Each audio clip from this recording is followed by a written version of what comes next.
what I think your mindset should be going into this recession as a thrifter, business owner, or just any kind of reseller.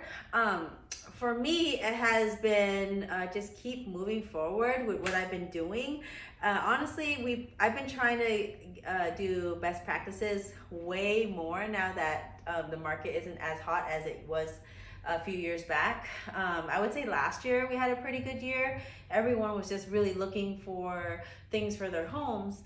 This year it has dramatically slowed down, but the weird thing that's giving me a lot of encouragement is that there's a lot of people expanding their businesses right now. I know a few people from the local antique malls are actually starting their own studio spaces where they're moving out of their stall and having a space of their own to invite clients to take a look at their collection. I've even seen a few antique malls add to their square footage, which is, I feel like it's a sign that yes, everything is slowing down, but as long as there's best practices, you should be fine. It's, I guess, up to what you're doing day to day. For me, I've tried to keep up on my marketing, making content for marketing, and just overall making small tweaks in our business just to make sure that we're still living or meeting our expectations from customers. And as well, I'm trying to not to let the recession slow me down in looking for inventory, which is, I feel like, that as corny as it sounds, I've heard fear is enemy of growth. So I've just really been still buying as usual and not stopping. So today I wanted to share with you just a few tips and what I found throughout the week. So let's start started. Trusty Goodwill bag right here. Our strategy recently has still been go to Goodwill, go to our usual picking holes after the store closes. So we're still doing that. We're staying on top of it. I'm still reaching to the corners of where I need to go. I don't stop. I try not to cut corners. Like sometimes my favorite finds are in back room where the bathroom is, where they hide all the art near the bathrooms in Goodwill, and I still have to force myself, you have to go there. You might find the best things at the best prices. Because although the collectible section is my favorite section, I still have to go where I don't want to go. Okay, so the first find I had was this yesterday. Very weird, very not typical of what I usually buy.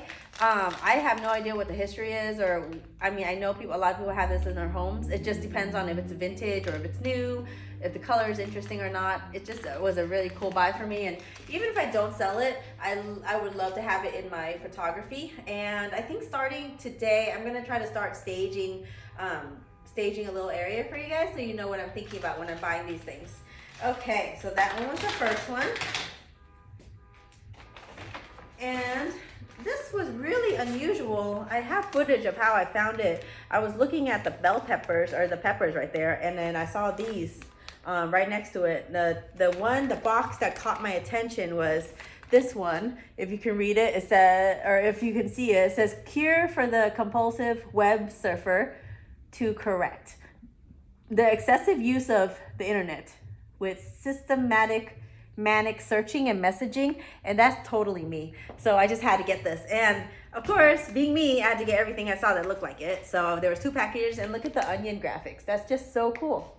They're a good buy, $3.99 each. So I think I can use it for staging in my photography, because our business is a lot of it is staging based and how things look in pictures. So, or I can I don't know how much these sell for. They're actually bath salts, and I'm thinking of it more of a decorative, because the graphics are so cool. I think to sell them maybe $9 a box, maybe. So $3.99 to $9 each, 3 in a box. That's a pretty good return. First, right there. Okay, so right when I first got into Goodwill, this is what I saw. It was so cool. It was sitting in the collectible section. It wasn't collectible pricing, which was Yes, I lucked out.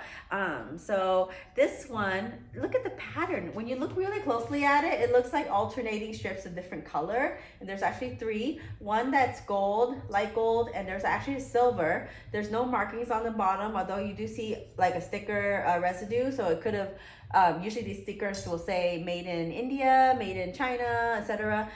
It is old because you'll see the patina on the inside, and there's really cool texture to it. And if you put it near like something that's mid-century, it'll really pops, and I can show you that later in the video. Okay, next up, my favorite find of the night. One of my favorites. Yesterday was a really quirky night. So here, I made a TikTok on this and it got a lot of views because I guess how cute it is. It's just a small random acorn. I just love the shape of it, and it just looked really, at first I was like, is it junky? It's not. It looks really good next to almost anything I put it close to, like mid-century modern paintings or this vase. It would even complement this vase. You see that? Very cool. Looks like a good combo. Okay. Put that right here. Another thing I found, oh, this box was just like, I've been stopping myself not wanting to buy any more wooden boxes, but oh my, this is so cool. At first I saw the carving on the top, but then the color is cool. And then when you flip it around, it says made in Poland, which just was like throw it in the bag for me moment. And I haven't even opened it yet. I don't even know what's inside. Just a different wood inside, just very cool. Anything, I think for me so far, anything from Poland has been super interesting. Put an acorn on top of it. That is so darling. Okay, my next find is, so this one is, oh yeah, another box. When I stop myself from buying things is when the things pop up. So this is another cool box. At first I didn't really like it, but I put the other box on top of it, and it just made such a cool combo, mid-century modern combo, that I was like, I can't pass it up because it would look beautiful in small items photography. So backwards. So if you see, like, you see how it's so, the colors are complementing each other really well, and then you put an acorn on top of that, and it's just a darling combo. I just love it. So I think this was $6.99, and oh, I forgot to show you the inside. It just looks so cool. Very super vintage feeling. Sometimes at the end of the day, it comes down to how vintage is it looking, and is it still cute? Look at that. Very cool. So that mid-century, open it up, more mid-century colors. And the pattern is just so undeniably retro mid-century 1950s. I think at the really, I have to do a little more research, but at the low bottom, I think this could go for $29. So putting $7 plus the out tax, $29, after all my costs of processing and cleaning, I probably make a good $15 off of this one. And then, so that's it for the Goodwill bag. Oh, so one tip I have for you guys is, I talked about it in my last video, but size is really important. For me, it might sound obvious, but for Goodwill, sometimes even the bigger items are priced really close to how much the smaller items are priced. So I always try to look out for big decor items rather than the small ones. Like, for example, this one I could have spent $5 on and sell it maybe for $15. It's a really cool 1920s to 50s vase, but so it's $5 in, possibly sell it for $15, but people really for our shop rarely buy the smaller things because it doesn't make as big of a statement. But when you buy, so say for example, this vase is like maybe $7, so $2 more than the small vase when sourcing, but I can sell it for maybe a weird proportion way more than the smaller one. If that gives you an idea of what I'm talking about. Lamps are the same thing. The bigger the lamp I get, the more likely, one, I'll sell it, and two, I'll get a better return on my investment. So this thing is so big and heavy, I had to put it on a cart to show you guys because I have carpal tunnel in this hand, so it's hard for me to lift a lot of things. But so this guy right here, let me lift it towards the camera so you can look at it really quickly. The design is so, is one of the weirdest designs I've seen. It's like mid-century, but mixed with it and a little bit of like Chinese, or I don't know how you pronounce it, Sichuan. Google it, Sichuan look and mid-century modern look. I think the Sichuan look comes from the blue I'm seeing, and the mid-century is from that pattern of leaves that I've commonly seen in mid-century stuff. This was $20, so I need to have one of my guys clean it and kind of fix it because it is missing its thing, this head thingy that you usually see holding up a shade. That's about, that you can find on Amazon for less than $10, and need to buy a shade for it. And one thing I got here's a tip, double check if lamps work. If you like the lamp enough and they're asking a lot for it, but it doesn't work, you can get a percentage off of the price, which always is helpful when you're buying so much stuff and you're betting on so much stuff. I would say sometimes one or two, like say I'm buying 10 things, 1 or 2 things will sell right away, but the 8 remaining things I'm really waiting on, and sometimes I have to mark it down depending on which 8 it is. So, and I got a discount off of that because this lamp is not a working lamp right now, but my husband will rewire it with this little kit we get off of Amazon. I think the kit is like $15 maybe, and with his time and everything, so we can fix it, and this will have a cool second life. There you go. Okay, and a few more finds from Goodwill last night. This one was an amazing find. Oh my God, I was so happy. I have a short on my channel showing how I found it. Literally the planter section, vase section was letting me down yesterday. It's kind of like depressed about it, small depression. And then I looked into the garden section right across from the planter section, and there was this. This is amazing. I almost dropped it. One, it has a drip tray built in, which is really rare for me to find. A sprout inside, excellent condition, and the design is amazing. If you look really closely, it's like a mid-century modern design. Southwest, I'm really into Southwest design right now. Cocopelli, cactus, anything that's rustic, I love. And I don't know what the price was on this, my husband checked out, but I love the size. Again, goes back to size matters, and you want to get the bigger the better for ROI for our store so far. Anyways, if you see this and this and this, just makes such a cute look together. I wish I had I could do a close-up later for you guys. I haven't learned how to edit my videos yet, so literally everything has been long form and just me talking, so I will get better at that. Okay. The final find of the night yesterday was this guy, this big thing right here. So I think it's just like a swash or a gourd that they dehydrate and put a cool design, a geometric design on it. I believe from the patina, it looks like 1950s to 70s era. And the bottom, it's really funny. It says made in Kenya and not for food use. Item may poison food. For decorative purposes only. So it's a really cool decorative vase, or just like a object. I love the geometric design on it. I love, again, how big it is. ROI again. It was a little pricey at $12.99 plus the out tax. I have to clean it. I have to have my guys picture it and get it onto our website. So please keep in mind that all that adds to the cost of what I price these things at when they finally make it onto the website. Okay, so I wanted to show you guys a few things I didn't find last night. I might have found last week, or I didn't find at Goodwill at all, and one of my dealers may have brought it in. So, okay, this one was from Goodwill. This one was maybe from 2 weeks ago. It was so fun. Like, I'm surprised that it lasted so long at Goodwill. I think I saw it and I was like, no, that's too junky. But then I saw it again, and it's weird because sometimes I'll see something and have an initial impression, pass on it, and then I'll keep thinking about it, and then I'll eventually have to return for it.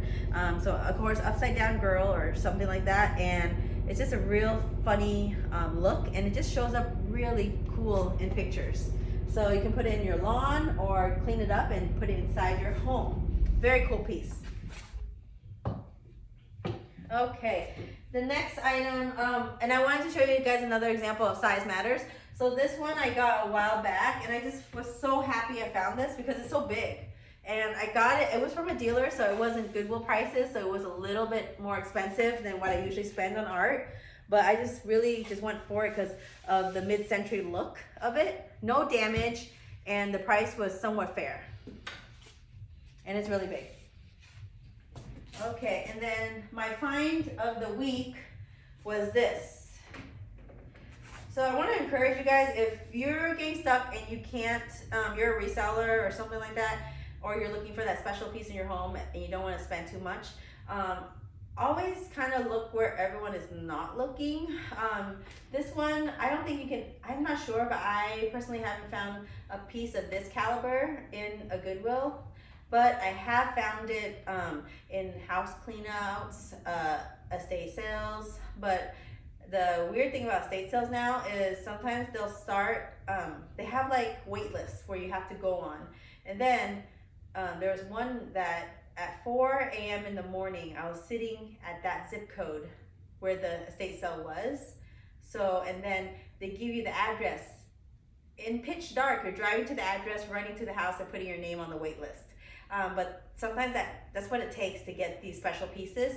This one, I was really lucky, and one of my dealers actually imports from Europe. So that's where this piece came from. And it's a bar cart, and the tray, you can lift it up from the piece. And if you look, this one is so cool. Like the plate I had earlier is so cool on top of here. And then I'm gonna do a quick vignette for you so you get an idea of how I picture things when I purchase them. So for example, this one is mid-century style, right? So most of the things I got was mid-century style.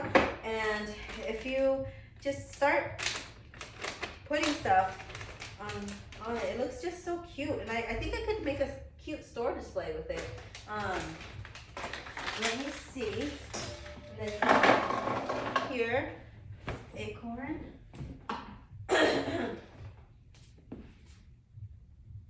Yeah, I think it looks really good. So with this art in the background, just picture it in, like, say in your home's entryway, right? That would look so cute. Space it out a little more because it's kind of, maybe this goes on here for some added fun. And this one just right in the center.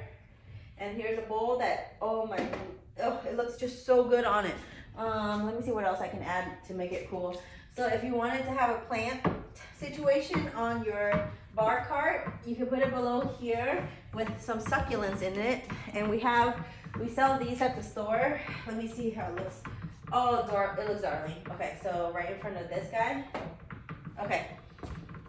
So let me just take it off of the stand real quick. And I'm not sure if you can see a close of it. Let me see. I'll just take it with the stand. Technical difficulties as we have just started this YouTube thing. So do you see how cool it looks? So everything, when I first started, I didn't understand the concept of mid-century modern, really. I know, as funny as that sounds. But as I kept going, I know that it's way easier if you keep within the same design class and just as a good starting point. And then you can adjust as you learn more about styling and stuff. Look how cool that bowl looks on top of the bar cart. I'm in love. And to add a little cuteness, that pepper string just does the trick. And if you wanted, you can buy one of these mid-century modern arts, embroidery, watercolor, whatever it is. If you keep it inside the mid-century modern style, it's way easier to do, to not look junky for now. But like I said, as you learn more, like I have, it's easier to mix and match and it's more interesting. But the thing is, I get super frustrated when something doesn't look good. So that's helped me ease my frustration. So yeah, as you can see, it's so weird, right? This is so random, but when you put it on something serious, it just elevates the whole look of it, or it just makes it more interesting. And that's it. That's all I have for you guys today. Thank you so much. Check out our Instagram, at Goodwill Consignment. We have a website we update each week. A lot of these things may end up on the website, especially this cart, which I will be filming a TikTok or a reel soon with one of my guys to make it interesting. Yeah, thank you so much, and I hope you follow us in our journey as a small business owner. Thank you.